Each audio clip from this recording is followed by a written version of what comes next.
This is Alice in Wonderland by Lewis Carroll, Chapter 7, A Mad Tea Party. I've got my reading notebook, my journal right here. Okay, and we ended Chapter 6 with a description of the house for the March Hare. She had to choose to go see the March Hare or the Mad Hatter, Alice did, and she chose to go see the March Hare. There was a table set out under a tree in front of the house, and the March Hare and the Hatter were having tea at it. The Dormouse was sitting between them fast asleep, and the other two were using it as a cushion, resting their elbows on it, talking over its head. Very uncomfortable for the Dormouse, thought Alice. Only as it's asleep, I suppose it doesn't mind. The table was a large one, but the three were all crowded together at the corner of it.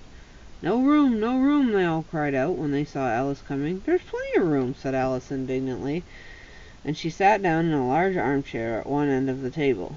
So this is a little party that they're all having here, it sounds like. So let's see. Yeah, so here's, I don't know, some table like this, and it sounds like they're kind of crowded. You've got the March Hare and the Mad Hatter. I don't know. I'm not sure which one is who here. This is the Hare, and this is the Hatter. And then there's a Dormouse, a little Dormouse sleeping in between them, which they're using as a armrest. And they're saying there's no room. But look, there's tons of room at the table. So Alice comes and seats herself in some armchair. There's like a big armchair somehow, magically, just like the rest of the story. And she says there's plenty of room, and then she comes on over and lands herself. Whoops, you must be drawing that part. Comes on over and she lands herself in that chair.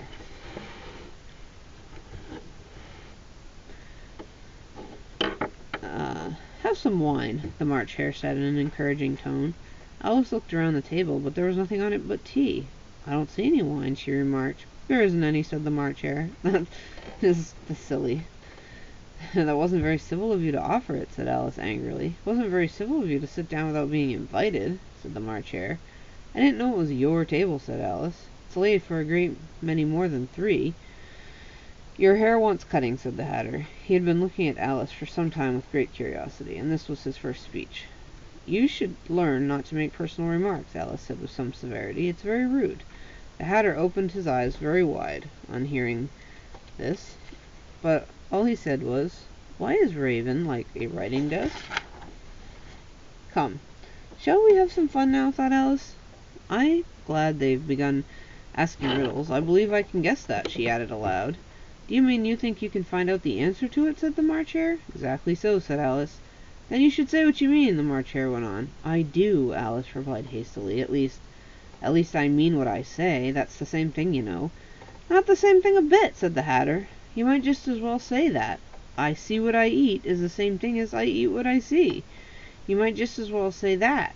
Say," added the March Hare, "that I like what I get is the same thing as I get what I like. You might just as well say," added the Dormouse, who seemed to be talking in his sleep, "that I breathe when I sleep is the same as I sleep when I breathe." "It is the same thing with you," said the Hatter. And here the conversation is dropped, and the party sat silent for a minute, while Alice thought over all she could remember about ravens and writing desks, which wasn't much. The Hatter was the first to break the silence. "What day of the month is it?" he said, turning to Alice. He had taken his watch out of his pocket, and was looking at it uneasily, shaking it every now and then, holding it to his ear. Alice considered a little, and then she said, "The 4th." "2 days wrong," said the Hatter. "I told you butter wouldn't suit the works," he added, looking angrily at the March Hare. "It was the best butter," the March Hare meekly replied. "Yes, but some crumbs must have gotten in it as well." The Hatter grumbled. "You shouldn't have put it in with the bread knife." The March Hare took the watch out and looked at it gloomily. Then he dipped it into his cup of tea and looked at it again. But he could think of nothing better to say than his first remark. "It was the best butter, you know." Alice had been looking over his shoulder with some curiosity. "What a funny watch," she remarked. "It tells the day of the month, but doesn't tell what o'clock it is." "Why should it?" muttered the Hare. Does your watch tell you what year it is? Of course not, Alice replied very readily. But that's because it stays the same year for such a long time together. Which is just the case with mine, said the Hatter. Alice felt dreadfully puzzled. The Hatter's remark seemed to have no sort of meaning in it, and yet it was certainly English. I don't understand you, she said as politely as she could. The Dormouse is asleep again, said the Hatter, and he poured a little hot tea upon his nose. The Dormouse shook his head impatiently and said, without opening its eyes, of course, just what I was going to remark myself. Have you guessed the riddle yet? The Hatter said, turning to Alice. No, I give up, Alice replied. What's the answer? I haven't the slightest, said the Hatter. Nor I, said the March Hare. Alice sighed wearily. I think you might do something better with the time, she said, than waste it asking riddles that have no answers. If you knew time as well as I do, said the Hatter, you wouldn't talk about wasting it. It's him. I don't know what you mean, said Alice. Oh, of course you don't, the Hatter said, tossing his head contemptuously. I dare say you never even spoke to time. Perhaps not, Alice cautiously replied, but I know I have to beat time when I learn music. Ah, that accounts for it, said the Hatter. He won't stand beating. Now, if you only kept on good terms with him, he'll do almost anything you liked with the clock. For instance, suppose it were 9 o'clock in the morning, just time to begin lessons. You'd only have to whisper a hint to time, and round goes the clock in a twinkling. 1:30. Time for dinner. I only wish it was, the March Hare said to itself in a whisper. That would be grand, certainly, thought Alice. But then, I shouldn't be hungry for it, you know. Not at first, perhaps, said the Hatter. But you could keep it to 1:30 as long as you liked. Is that the way you manage? Alice asked. The Hatter shook his head mournfully. Not I, he replied.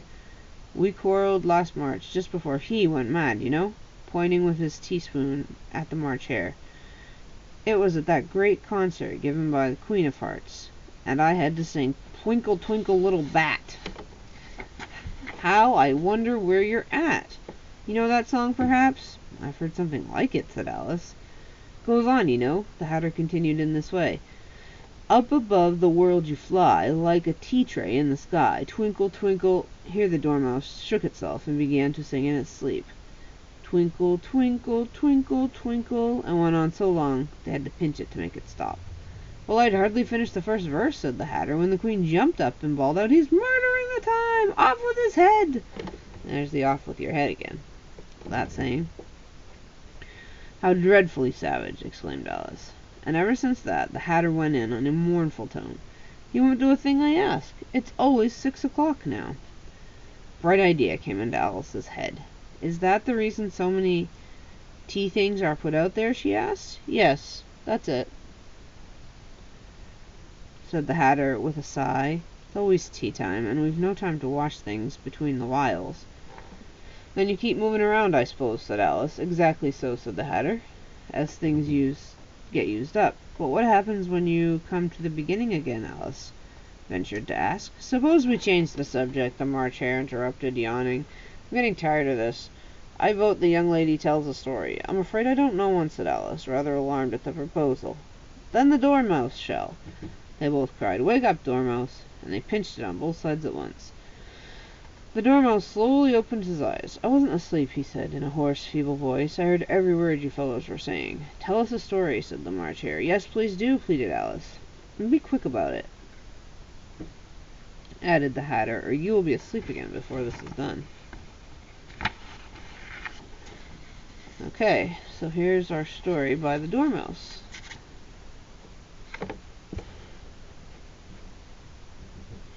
Once upon a time, there were 3 little sisters, the Dormouse began in a great hurry. Their names were Elsie, Lacie, and Tilly, and they lived at the bottom of a well. What did they live on, said Alice, who always took great interest in questions of eating and drinking. They lived on a treacle, said the Dormouse, after thinking a minute or two. I'm not sure what that word is or if I pronounced it right. I could Google it, and I'll check it out a little bit later. And so I don't forget, I'm going to write that word down. Treacle. Okay.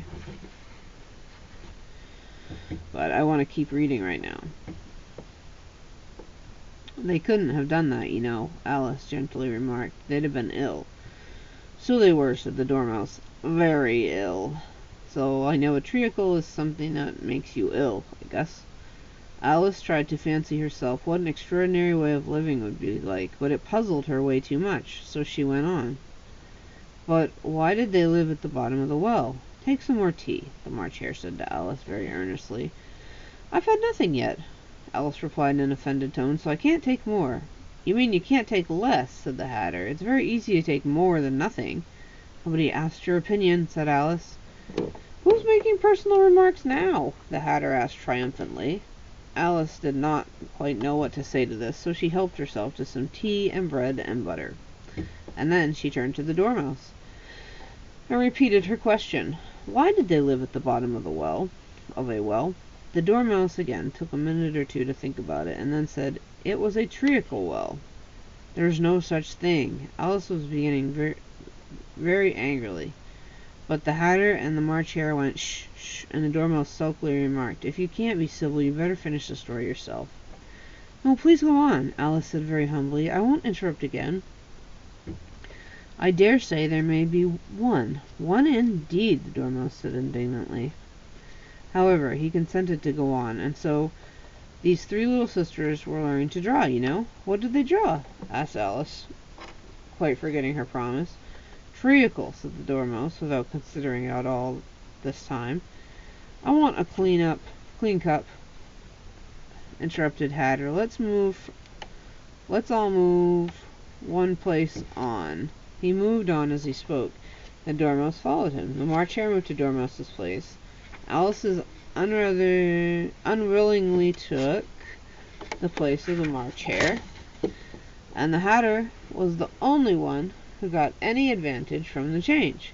And Alice was a good deal worse off than before, as the March Hare was just upset about the milk jug into his plate. Had just upset the milk jug into his plate. Alice did not wish to offend the Dormouse again, so she began very cautiously. But I don't understand. Where did they draw the treacle from?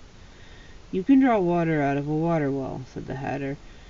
So I should think you could draw treacle out of a treacle well, eh? Stupid.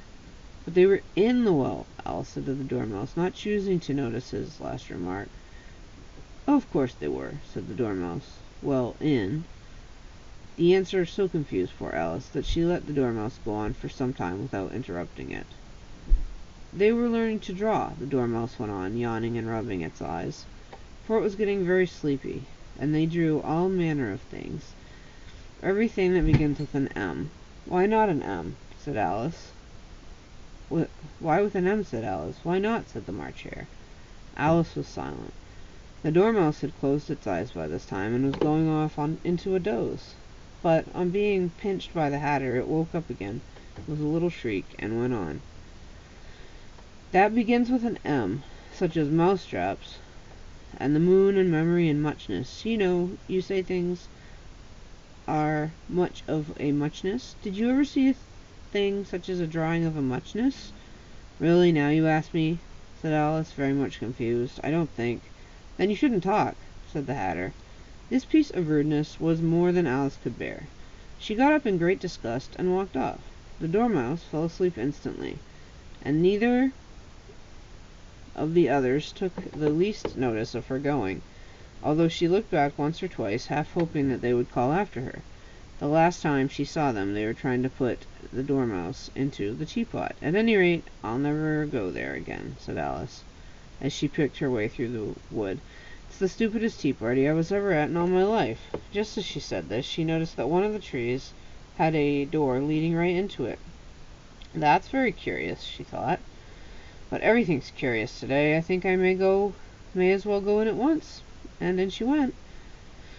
Once more she found herself in a long hall, and close to the little glass table. Now I'll manage better this time, she said to herself, and began by taking the little golden key and unlocking the door that led into the garden.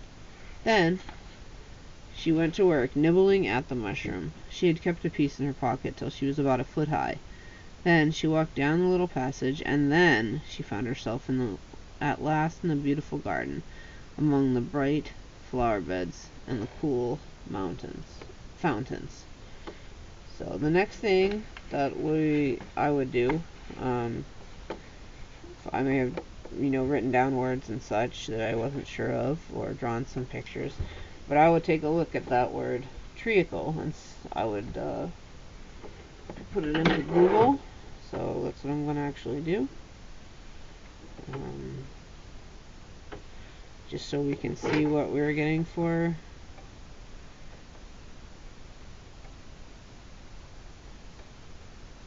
Okay, and treacle says a thick, sticky dark syrup made from partly refined sugar or molasses. Okay, so that's what it is. So then what I would do is I could go back and reread that page with where it talked about a treacle, and then I would have this in my mind when I did it. So sometimes when we are trying to figure out what words mean, sometimes we can read it and get it by context, by what's going on around it. We can pick up hints. This one I really couldn't pick up too many hints. When I knew something about the well, a treacle well, okay, maybe is it a liquid? But I really, it was something to look up. So anyway, that's what treacle means. It's a thick, sticky, dark syrup made from partly refined sugar and molasses. Just for the simplicity of it, I'm just going to write it. It's a dark syrup. And then when I go back and reread that part, I'll know what it means. So that's the end of chapter 7.